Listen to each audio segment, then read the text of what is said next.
Sa hirap ng buhay, ngayong may problema sa langis, ang ₱100 mo noong 2018 ay 75 pesos na lamang daw ngayon ang halaga. Nasa frontline balitang yan si Mobile Journal Ray Vicente. Hanggang saan aabot ang piso mo? Ang sabi ng Philippine Statistics Authority, bumaba ang halaga ng piso kumpara noong 2018. Ngayong taon, ang piso raw parang 75 centavos na lang ang halaga.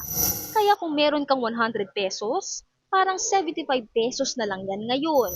Ang 1,000 peso noong 2018 ay katumbas ng 750 pesos ngayon. Apekto raw ito ng bumabang purchasing power. Pero anong ibig sabihin ng purchasing power? Simple lang, kung gaano karami ang kaya mong mabili ng pera mo. Ganito para madali nating maintindihan. Kung noong 2018 sa halagang 100 pesos ay meron ka ng tapsilog, tapa, sinangag, itlog.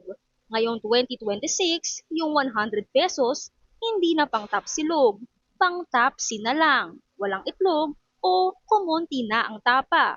Ganon din ang pera mo. Nabawasan na ang kaya nitong bilhin. Ramdam yan ng ilang nakausap kong mamimili. Kasi bilang apat yung anak ko, yung 1,000 parang 2.5 day lang sa amin.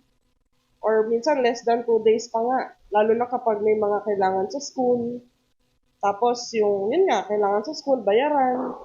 Tapos yung sa pagkain. Sa pagbaba kasi ng value ng peso, talagang kailangan mong mag-isip kung paano mo siya pagkakasahin talaga, yung perang hawak mo.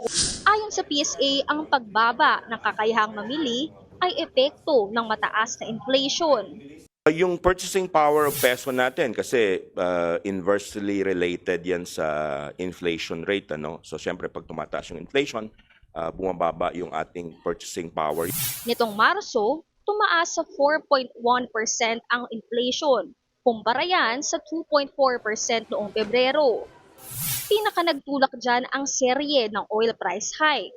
Sa Kamara, pinakamadali na ang pagpasa ng panukalang 200 pesos na aumento sa sahod kasunod ng PSA report sa pagbaba ng halaga ng piso. Nagbabalita mula sa Frontline, Mobile Journal Ray Vicente, News 5. Mga kapatid, Ed Lingaw po, maging maalam at may pakialam sa mga napapanahong balita sa ating bansa. Para sa mas malilimang pagtalakay at paghimay sa mga issue at headlines, mag-follow at mag-subscribe sa social media pages ng News 5.